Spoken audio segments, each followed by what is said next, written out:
Olá, eu quero saudar a todos que nos acompanham e nos assistem pela TV Manaim, no canal 126, via Embratel, e também no canal 85 pela Sky Livre.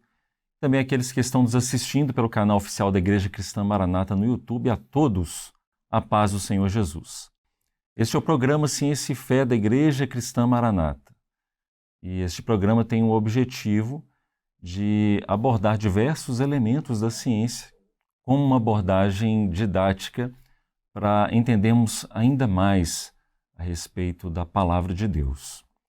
E temos sempre um compromisso nos nossos programas de solidificar a diferença que existe entre o que é ciência e a fé.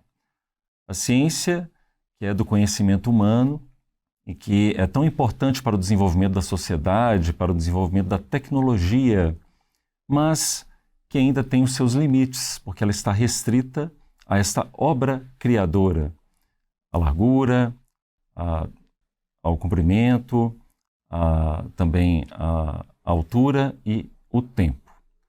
Na realidade, o Senhor também ele nos deu a fé, e essa sim, que vem da eternidade, vem do alto, para alcançar a vida do homem e nos dar um entendimento a respeito dos mistérios da eternidade de Deus. E é esta fé que é o agente de união entre o homem e o Senhor. O Senhor nos deu como um presente para então assim podermos entender verdadeiramente o plano de salvação.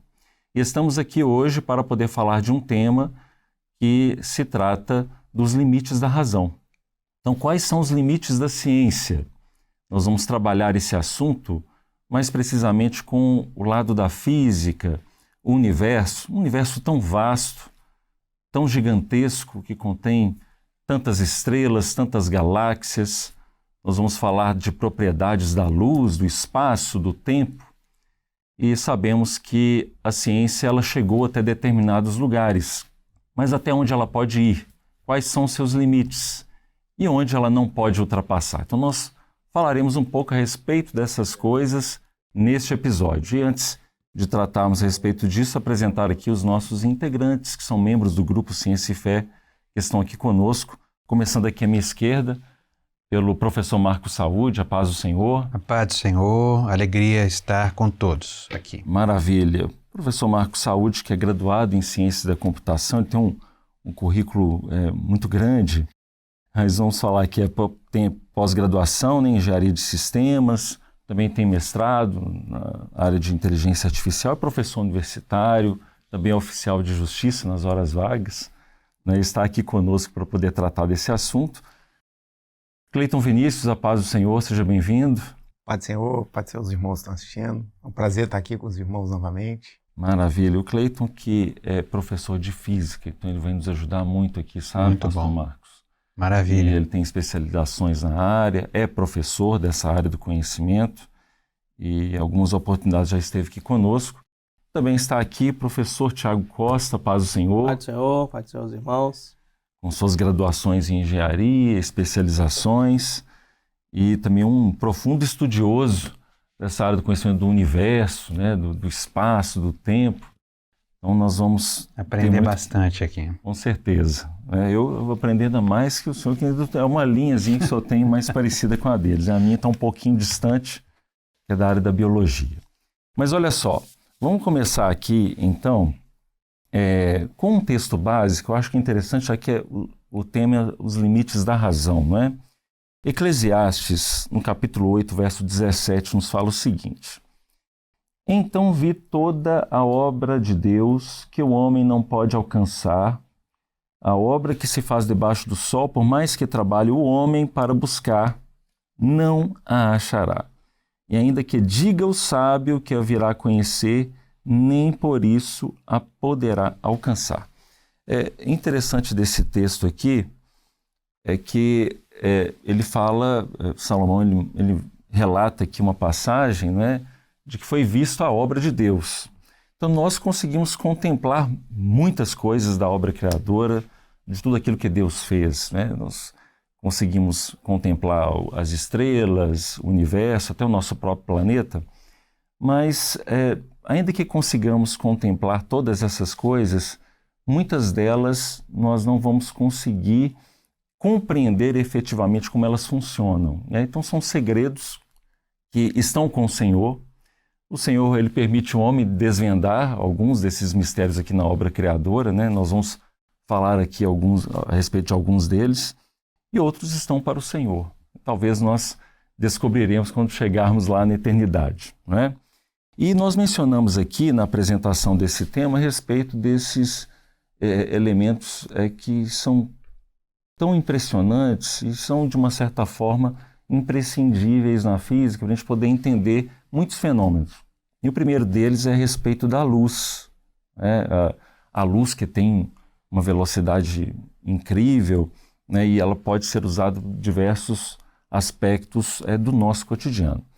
Mas antes de chamar aqui os pastores, os doutores, para tratar especificamente desse assunto, eu vou chamar aqui o doutor Wellington, que está conosco de forma remota, e apresentar aqui o currículo do doutor Wellington, que ele é major da Força Aérea Brasileira. Ele é também pastor da Igreja Cristã Maranata, é graduado em Engenharia Eletrônica, tem mestrado em Física pelo ITA e também é doutor em Engenharia de Telecomunicações pela Universidade Federal do Rio Grande do Norte. Doutor Wellington, a paz do Senhor, fale para nós por que a velocidade da luz ela é considerada um limite universal da física. Willer, Tiago, demais companheiros, aqueles que nos assistem, a paz do Senhor Jesus. Alegria participar de mais um programa de ciência e fé. Respondendo à pergunta, nenhum corpo pode atingir a velocidade da luz conforme a teoria da relatividade de Albert Einstein. Nessa teoria, Albert Einstein apresentou aquela fórmula conhecida: energia é igual a massa vezes a velocidade da luz ao quadrado. Essa energia que está relacionando massa com a velocidade ali da luz é a massa de um corpo em repouso, não de um corpo em movimento. O que ocorre? Quando o corpo ganha uma velocidade, ele chega próximo da velocidade da luz, mais energia é necessário para fazer esse movimento, né? Porque a força leva a massa a ganhar velocidade. E a força quer dizer um gasto de energia. Então, o que ocorre é que a grandes velocidades, muito próximas da luz, a energia necessária ela é muito alta. O efeito relativista é como se a massa aumentasse. A massa é constante, ela não aumenta. Mas há um conceito chamado massa relativística. É como se a massa do corpo aumentasse, porque é necessário mais energia. Por isso também é conhecido ali também como energia relativista. Então, para que um corpo alcance a velocidade da luz, ele tenderia a uma energia infinita, o que é impossível. Portanto, segundo a teoria da relatividade de Albert Einstein, é impossível alcançar a velocidade da luz. Muito bem, agradecemos a participação já do Dr. Wellington. Dr. Wellington, aguente aí que nós já vamos te acionar novamente daqui a pouquinho. Ele falou algumas coisas muito importantes, né, a respeito da luz, de algumas propriedades, mas eu acho que até para clarificar um pouco ainda mais para os nossos irmãos que estão nos acompanhando pela TV Manaim, pelas plataformas, pedir para o professor Cleiton para que fale um pouquinho mais a respeito desse aspecto da massa que ele trouxe, talvez um exemplo mais próximo do nosso cotidiano para a gente poder entender melhor o que o Dr. Wellington ele trouxe para nós. É interessante, o pastor falou ali, né? O pastor Wellington, quando nós falamos de aumento de velocidade, nós temos que entender que um objeto, ele aumenta também a massa conforme ele aumenta a sua velocidade. Então, para ter como você pediu assim, um exemplo mais simples, imagina que você tem um chiclete, por exemplo. Quando você tem uma bolinha do chiclete, à medida que ele for aumentando de velocidade, o que vai acontecer? Ele vai começar a esticar. E aumentando, nós esticamos, mas nós perdemos um pouco da massa. Mas nesse caso, ele começa a esticar, aumentando o seu tamanho, aumentando a sua massa. Então, nós temos na física na equação, isso é matematicamente calculado, que é o fator de Lorentz. Então, ele mostra que a massa o comprimento e o tempo, eles são uma coisa só, conforme a velocidade aumenta. Então, para vocês, só um exemplo, se você tem uma massa que está viajando a uma velocidade de 10% a velocidade da luz, e é uma velocidade já muito alta, ela vai ter 0,5% de aumento. Mas se ela chegar a 60%, ela vai aumentar 25%. E quando ela chega a 95% da velocidade da luz, ela vai aumentar 120%. Então, o tamanho daquele objeto, a massa daquele objeto, ele vai aumentar muito grande e há uma energia maior para que ele continue. Então, por isso que é um limite muito alto. Por quê? Porque quanto maior a massa, mais energia necessária nós temos para que aquele objeto continue a aumentar a sua velocidade. Por isso que ela é um limite que nós não conseguimos alcançar. Muito bem, né? É interessante, a gente até, em outros episódios, outras oportunidades, nós até abordamos um pouquinho sobre isso. Mas eu queria pedir também para o professor Tiago, para ele trazer para nós como que a velocidade da luz, né, ela vai impactar a nossa compreensão a respeito do tempo e do espaço, que são esses outros dois elementos também que nós vamos discutir aqui nesse episódio. Então, a velocidade da luz, ela é constante em todo o universo, né? Então, imagina que nós temos aqui uma distância a ser percorrida pela velocidade normal, essa distância vai ser de 10 metros. Se eu soltar um fóton de luz aqui, um feixe de luz, no ponto de partida, eu soltei um feixe de luz. E aí, imagina que esse feixe de luz ele vai demorar 1 segundo para chegar no seu destino. Só que se eu colocar esse feixe de luz numa nave que viaja, sei lá, a 30 mil km por hora, 60 mil km por hora, na física clássica, essa velocidade seria acrescentada à velocidade da luz. Então, a luz teria a sua velocidade mais 60 km por hora, mais 60 mil km por hora, quanto essa nave estivesse percorrendo. Só que Einstein descobriu que não funciona assim. Então, mesmo que essa luz esteja dentro de uma nave que está a 300 km por hora e a luz do lado dela está parada e você soltar esses dois feixes ao mesmo tempo, eles vão chegar ao mesmo tempo no seu destino. Mesmo em teoria, essa luz tendo uma velocidade adicional, que é a da nave. Isso não acontece, eles não chegam separados, eles chegam juntos. Porque o espaço e o tempo nesses dois aspectos foram dilatados e contraídos para que a luz chegasse junto lá. Então, a velocidade da luz, ela muda a nossa concepção de espaço e tempo. Porque aquele que está, vamos dar um exemplo, se a gente pudesse viajar a velocidade da luz, o tempo para nós passaria muito mais devagar do que para aquela pessoa que não está na velocidade da luz. Então, é como se o tempo para nós fosse, à medida que nós fosse chegando à velocidade da luz, o tempo fosse cada vez ficando mais lento. Então, 1 segundo para mim passaria de uma forma, Sim. 1 segundo para quem está fora da velocidade da luz passaria de outra forma. Então, nós teríamos tempos diferentes, né? E aí tem até o paradoxo, né, que é o paradoxo dos gêmeos, que é um experimento mental, né, que imagina que você tem um gêmeo que vai viajar à velocidade da luz por 10 anos. Então ele viajou por 10 anos à velocidade da luz e voltou. O irmão dele que está aqui na Terra passou mais tempo para ele do que aquele que estava viajando na velocidade da luz. Essa é a teoria da relatividade de Einstein, né? Então o tempo, a luz, ela influencia no espaço e no tempo. Ela vai influenciar de como nós vemos o espaço e o tempo. E outra coisa que vai influenciar também nisso, depois a gente pode comentar, que é a própria gravidade. Ela também vai influenciar no espaço e no tempo. Muito bem, muito bem. Agora, o professor Clayton, a velocidade da luz, ela gira em torno aí de aproximadamente 300 mil quilômetros por segundo, é isso mesmo, né? Isso mesmo, Tá. E existe alguma coisa no universo mais rápida do que isso ou não? Não. Hoje a física, ela teoricamente falando, nós vemos comprovadamente também, assim, por assim dizer melhor, nós vemos que não existe nada que nós conhecemos hoje, a ciência comprovar que não existe nada que viaje mais rápido do que a velocidade da luz. Nada que tem massa, né? Porque o fóton, igual o pastor Tiago falou, ele não tem massa, mas nada que tem massa viaja mais rápido do que a velocidade da luz. Muito bem. Então, na verdade, até aqui, com relação à luz, nós estamos falando da luz criada, a luz que foi criada por Deus, está descrito lá em Gênesis, né? E disse Deus, haja luz e houve luz. Mas a Bíblia fala também de uma outra luz, que é uma luz que não cessa de brilhar, que é uma luz infinita, que é o próprio Senhor Jesus. E é sobre essa luz que eu convido também, eu vou acionar de novo agora o Dr. Wellington para poder falar a respeito dessa luz, é uma aplicação profética a respeito já deste aspecto que temos tratado aqui no episódio.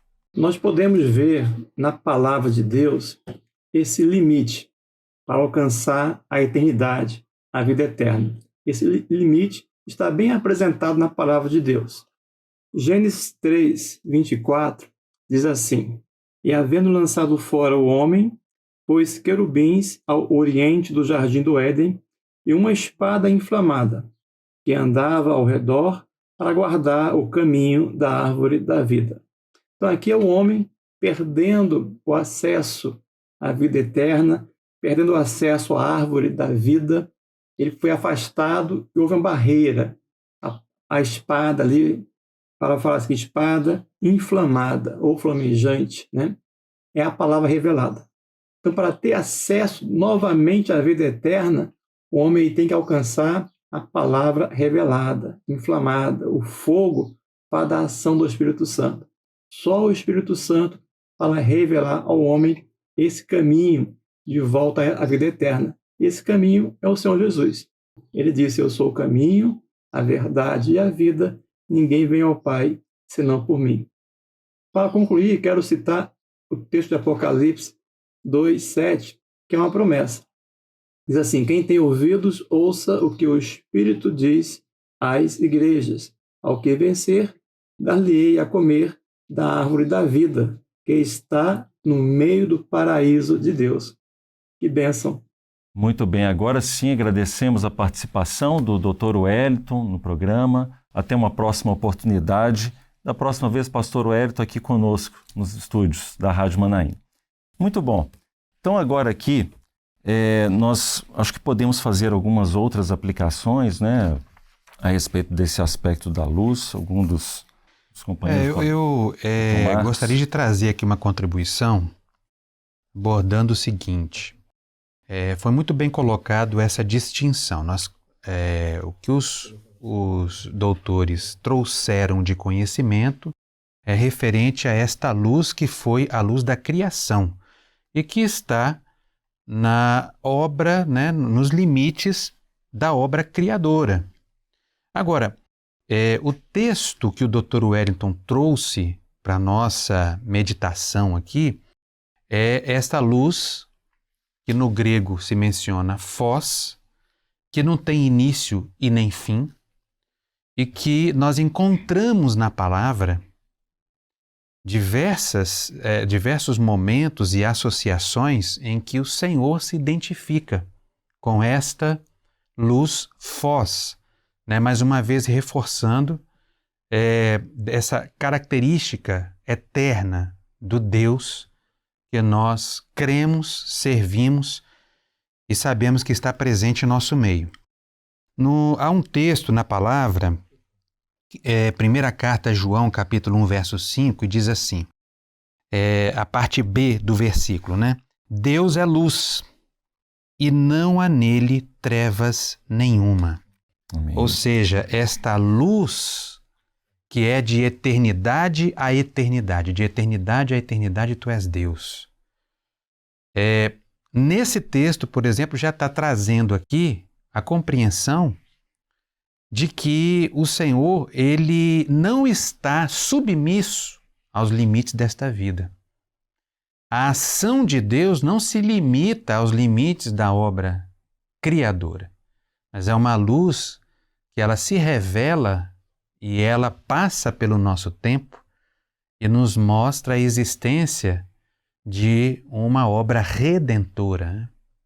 Que é de salvação, que alcança a alma. Então é importante nós não perdermos de vista, né, a respeito de esse atributo que diz respeito a este Deus Salvador que opera na nossa vida, nos levando para a eternidade. É interessante fazer uma colocação aqui, que o pastor Wellington falou e o pastor Marcos aqui. É interessante que há o texto que diz, né, diz assim, mas se andarmos na luz, como Ele na luz está. Então nós somos matéria, nós somos corpo, nosso corpo ele é composto de massa. Mas para que nós alcançamos a revelação, que é andar na luz de Jesus, nós precisamos nos esvair. Nós precisamos tirar o quê? A nossa razão, o nosso eu, para que nós façamos o quê? Deixar o Senhor nos conduzir. E aí nós entramos na luz da revelação, que é o Senhor Jesus. Amém, maravilha. Importa que ele cresça, né? Nós diminuamos, né? É isso mesmo. Aí um outro texto também, João capítulo 8, verso 12. Eu sou a luz do mundo, quem me segue não andará em trevas, mas terá a luz da vida. Então, é um convite, né? Para que nós possamos segui-lo, andar, e para isso nós precisamos renunciar muitas vezes à nossa razão. Sim. E deixar que a revelação do Senhor esteja à frente de todas as coisas. Andar na revelação. Essa é a nossa grande experiência, né? Que tem operado grandes vitórias na vida da igreja. Muito bem. Bom, então, saindo um pouquinho a respeito desse aspecto da luz, e agora entrando no que se refere ao espaço e também o tempo, né, que são aspectos muito importantes, e até eu diria, com relação ao tempo, ele é até um pouco mais denso, né, porque é muito difícil, né, explicar esse aspecto do tempo. Mas vamos lá, estamos aqui com doutores exatamente por causa disso, né? E eu quero chamar aqui agora o Dr. Fausto Mendonça. O Dr. Fausto Mendonça, ele é mestre em Geociências Aplicadas e é doutor em Ciências e Tecnologias Espaciais pelo ITA e é coronel da Força Aérea Brasileira, também é professor de pós-graduação do ITA. Eu vou pedir para que o Dr. Fausto ele fale conosco o que é esse espaço, o que é o tempo e se eles tiveram um início. E o espaço e o tempo também terão um fim, um dia? A paz do Senhor Jesus, Tiago e Willer, é sempre uma alegria poder estar participando dos programas do Ciência e Fé. A paz do Senhor Jesus também a todos que nos assistem e aos demais irmãos. Acerca desta pergunta, o que realmente são ali o tempo e o espaço, o tempo e o espaço são conceitos fundamentais, mais complexos, que a ciência e a filosofia tentam compreender. Na física moderna, eles são tratados como partes de um contínuo espaço e tempo. Uma tela, como se fosse uma tela onde os eventos do universo ocorrem. O espaço é a extensão tridimensional, onde os objetos existem e se movem, enquanto o tempo é a dimensão que permite a sequência desses eventos. E quanto ao início do universo, o início e o fim do tempo e do espaço, a ciência oferece teorias, mas que são teorias, não são respostas definitivas, comprovadas. Sobre o início, a teoria mais aceita é a teoria do Big Bang, que sugere que o universo, incluindo o espaço e o tempo, teve o seu início ali há cerca de 13,8 bilhões de anos. Antes disso, as leis conhecidas da física não se aplicam. E o antes do Big Bang, na verdade, continua sendo um mistério. E o fim, né? A pergunta foi feita aí, né? E o fim? Eles têm início, têm fim, e o fim? O destino do universo depende de sua densidade e energia. Ele pode continuar se expandindo indefinidamente, desacelerar até um estado estático ou até um colapso, que é conhecido como Big Crunch. Nós temos alguns textos bíblicos aqui que eu gostaria de deixar com os irmãos acerca desse assunto.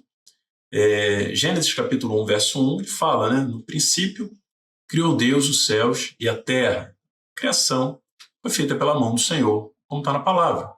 E tem um texto aqui ainda em Salmos 90, versículo 2, fala assim: antes que os montes nascessem ou que tu formasses a terra e o mundo, sim, de eternidade a eternidade, tu és Deus.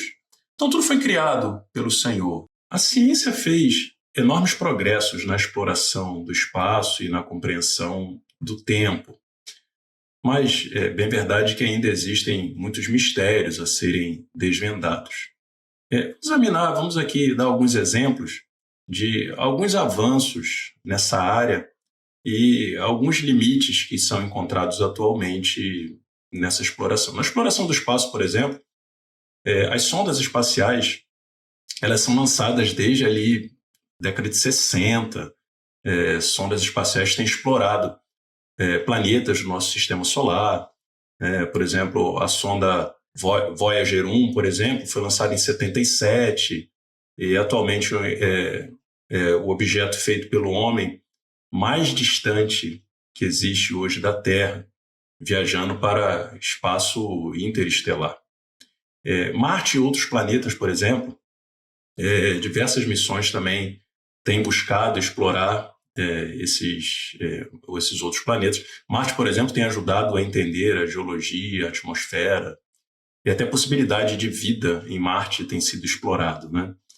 E outro exemplo seria a exploração de buracos negros e ondas gravitacionais. Observações de buracos negros, por exemplo, um telescópio ali, ele conseguiu captar uma primeira imagem de um buraco negro ali em 2019, ampliando o nosso entendimento sobre esses fenômenos extremos, né? Ondas gravitacionais, por exemplo, é outra área também que tem sido explorada. A detecção de ondas gravitacionais, em 2015, abriu uma nova forma de estudar o universo, permitindo-nos ouvir eventos cósmicos, como fusões de buracos negros e estrelas de nêutrons, né? Telescópios espaciais, então, muito conhecido o telescópio Hubble, que proporcionou imagens detalhadas do universo, né, distante, ajudando a entender assim, a expansão do universo, a formação das galáxias, né? Então, tem ajudado bastante. Atualmente, o James Webb, que foi o último telescópio que foi lançado em 2021, ele promete revelar ainda mais sobre as primeiras estrelas, galáxias formadas, inclusive após o Big Bang. Ele já tem trazido diversas respostas que o Hubble não tinha ainda alcançado, né? Então, sobre essa resposta aí, nós temos essa contribuição a trazer para os irmãos. Muito bem, tivemos agora a participação do Dr. Fausto e que daqui a pouquinho também nós vamos acioná-lo novamente. E eu vou chamar aqui agora, para a gente poder dar continuidade a essa parte, o professor Tiago. Professor Tiago, até onde a ciência ela conseguiu explorar, né, o espaço e também esses aspectos, os mistérios do tempo, até onde ela chegou no momento que nós estamos hoje? Hoje, a nossa tecnologia espacial ela consegue ver muito distante, dentro daquilo que é a teoria do Big Bang, né, ela consegue ver até 13 bilhões de anos, anos-luz de distância, onde nós estamos até a luz lá. E o universo em si, existem muitos mistérios. A gente conhece muito pouco do universo, há muitos mistérios que precisam ser desvendados. Há o desejo do homem de montar bases na Lua, há o desejo do homem de fazer até mesmo uma colonização em Marte, transformar a atmosfera. Mas nós vamos ver que isso a nossa tecnologia hoje não permite, e nós vamos ver que isso também não é um propósito do Senhor, né? Eu queria que botasse um slide aqui, só para os irmãos terem ideia. Esse aqui é uma representação daquilo que é o universo conhecido nosso. Nós estamos colocando ali o sistema solar no centro, por quê? Para qualquer lado que a gente olhe com os telescópios, pelos cálculos, usando a lei de Hubble como um parâmetro, nós vamos ter 90 bilhões de anos aí para qualquer um dos lados. 45 bilhões de anos para qualquer um dos lados, o que dá 90 bilhões de extensão de uma ponta a outra. E ainda a teoria fala que esse espaço aqui, que é o final aqui, olha, esse final aqui é um pedaço aqui de trevas que a gente não consegue ver porque a luz não alcançou lá ainda, a luz de lá não alcançou a gente ainda. Então a gente não consegue visualizar esse pedacinho aqui. E aqui o que seria, entre aspas também, porque não pode afirmar isso, o que seria uma borda do universo. Se é que ela existe, a verdade é que isso é um mistério, nós não sabemos. Nós conhecemos tão pouco do próprio nosso sistema solar. Mas quando a gente olha para cá, a gente vê que o espaço em si está em expansão. E essa expansão, segundo a teoria, ela é mais rápida do que a velocidade da luz. Aí você imagina comigo agora um experimento aqui mental entre nós. Você imagina que nós estamos presos dentro desse universo por conta do espaço, porque tudo é longe, e por conta do tempo. Mesmo que a gente conseguisse viajar à velocidade da luz, que é impossível, mesmo que a gente conseguisse viajar à velocidade da luz, saindo lá da Terra para chegar nessa borda aqui, nós demoraríamos 45 bilhões de anos viajando à velocidade da luz. Só que quando nós chegássemos aqui, como o espaço está em expansão, esse final aqui já aumentou muito mais. Então a gente nunca consegue alcançar a borda do universo para sair do universo. Imagina comigo que para a gente viver eternamente, a gente precisa sair desse universo, sair desses limites. A gente não consegue fazer isso do ponto de vista humano, tecnológico, científico, racional. Nós estamos presos dentro disso aqui. Isso aqui é onde nós estamos presos ali numa obra criadora. O Senhor nos colocou nessa obra e aqui, da nosso ponto de vista da razão, nós estamos presos. Há outras teorias. Passa o próximo slide, por exemplo. Há uma teoria que fala da ponte de Einstein-Rose, que é conhecido também como buraco de minhoca, onde eu posso dobrar o espaço-tempo e sair de um ponto a outro instantaneamente. Imagina que essa folha aqui é o tecido do espaço-tempo, né? Então eu quero sair daqui e chegar aqui no final. Só que se eu for percorrer esse caminho todo aqui é muito grande. Então se eu dobrar essa folha e percorrer esse espaço aqui, ele é muito menor. Uhum. Isso é uma teoria. Passa o próximo slide, vamos ver que a distância que se percorre de um ponto a outro é muito menor do que se percorrer o caminho. Só que isso só vai funcionar, se funcionar, aqui a distância ela é muito maior de A até B do que aquele pedacinho ali do 2 do verde. Só que isso só vai funcionar dentro do nosso universo. Eu não consigo sair desse universo, nós estamos limitados a ele. Para eu sair desse universo e viver num universo onde o tempo e o espaço não existem, onde o tempo é eterno, eu precisaria de uma coisa chamada um salto multiversal, sair desse universo para outro. E fisicamente isso é impossível. Do ponto de vista humano, isso é impossível. Mas o Senhor Jesus, ele vai e nos traz alguma coisa que nos dá um alento desse aspecto de fugirmos daquilo que é esse mundo, que é temporal, que vai se acabar. E aí é o lema do ano, é fugir. Uhum. Vai fugir por onde? Por um caminho que existe. Do ponto de vista físico, não existe caminho. Mas do ponto de vista espiritual, o Senhor abriu um caminho novo na cruz para nós. Aleluia. E ele fala desse caminho, fala assim com a mulher samaritana, olha, aquele que beber da água que eu lhe der, nunca mais terá sede, porque a água que eu lhe der, nele se fará uma fonte de água. E olha interessante, que salta desta vida para a vida eterna, ou seja, Deus criou um caminho para a gente sair desse universo que em tudo tem fim, para um universo que é o universo redentor, onde tudo é eterno. A gente só consegue fazer esse salto pela revelação do Espírito Santo, pela ação do Espírito Santo. Pela nossa capacidade humana, nós estamos limitados a esse universo que vai perecer. Sim. Mas pelo sangue de Jesus abriu-se um novo e vivo caminho, onde nós temos acesso à eternidade. Maravilha, né? Eu acho muito interessante, porque realmente há uma restrição, né? Mas o universo ele é grandioso, né? Uma coisa extraordinária daquilo que nós podemos contemplar e assim. E o homem ele tem os limites dentro da obra criadora que ele não descobre tudo. Aliás, ele está muito longe de descobrir tudo a respeito do universo. Eu acho que muito provavelmente há leis ainda que o homem desconhece relacionadas ao universo, né? Para entender todos os fenômenos que aí existem.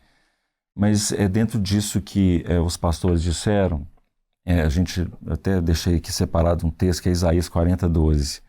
Quem mediu com seu punho as águas e tomou a medida dos céus aos palmos. Então, ele está falando aqui do Senhor.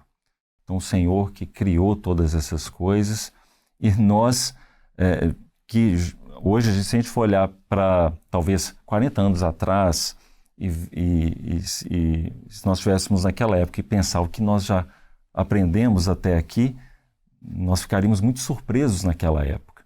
Nós alcançamos muitas coisas, mas ainda assim o homem está muito distante de entender verdadeiramente aquilo que Deus criou na sua essência, né? A magnitude desse universo. E o Senhor, ele é o Senhor das leis desse universo, em que mede o universo com seus palmos, né?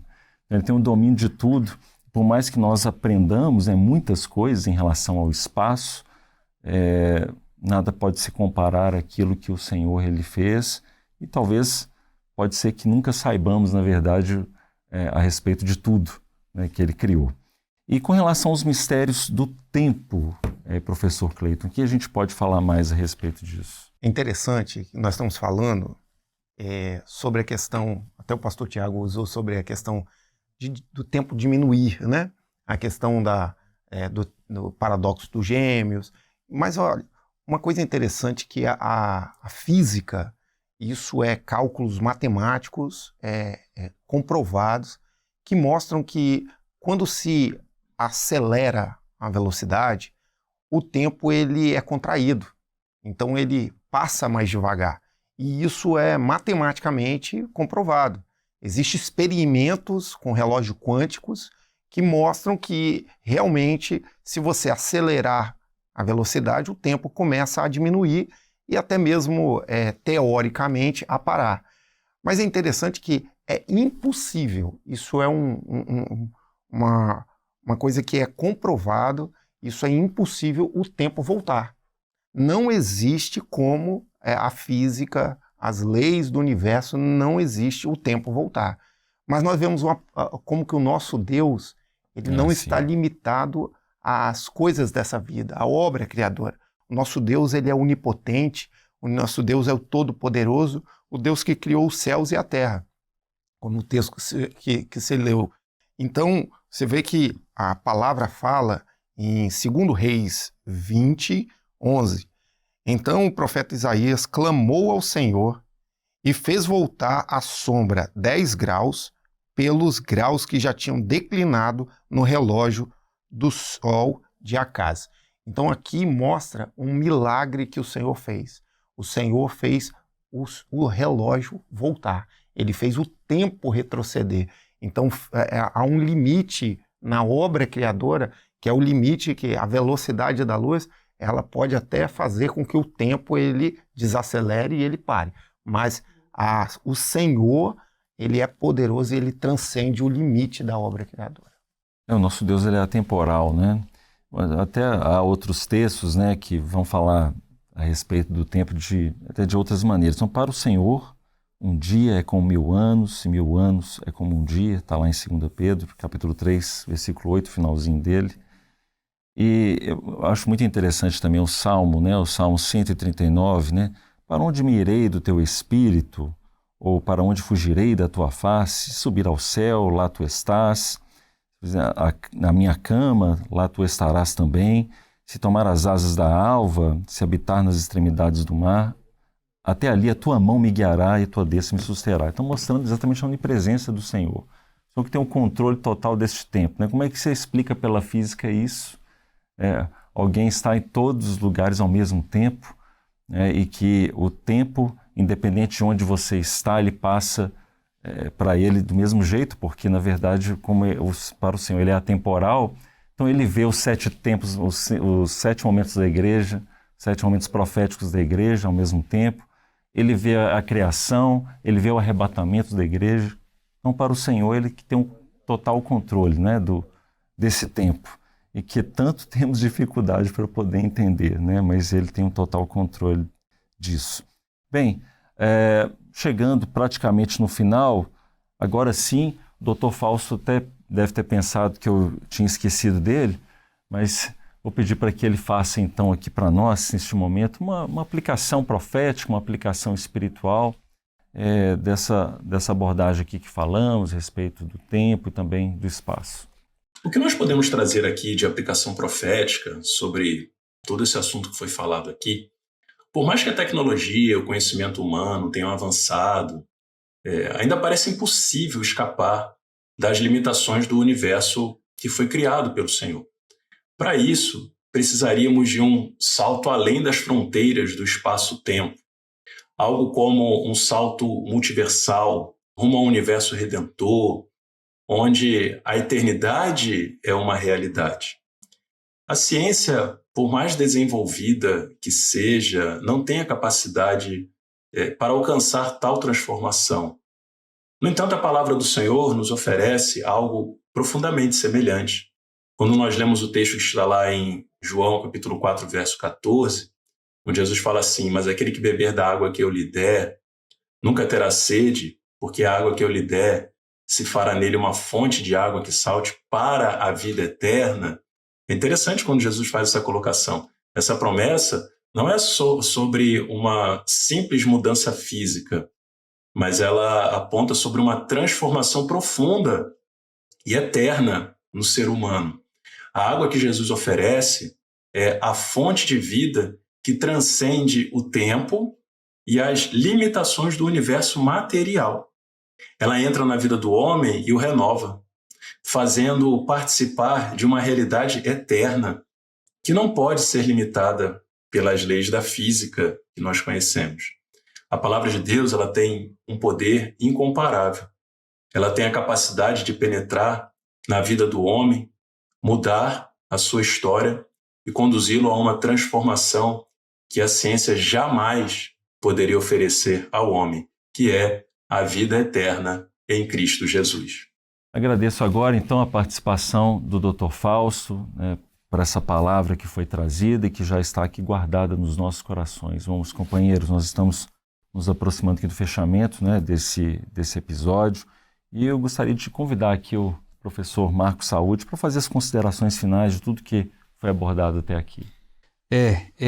Como consideração final, nós vamos concluir todas as excelentes explicações e colaborações realizadas aqui no programa, lembrar o seguinte: Deus confiou a nós um lugar nesta vida de habitação, é a terra. Muitas vezes o homem vai desejar outro lugar de habitação, mas é nítido e claro, nós podemos mencionar vários textos, vamos falar um deles aqui, Salmo 115, verso 16, que diz: os céus são os céus do Senhor, mas a terra deu a ele aos filhos dos homens.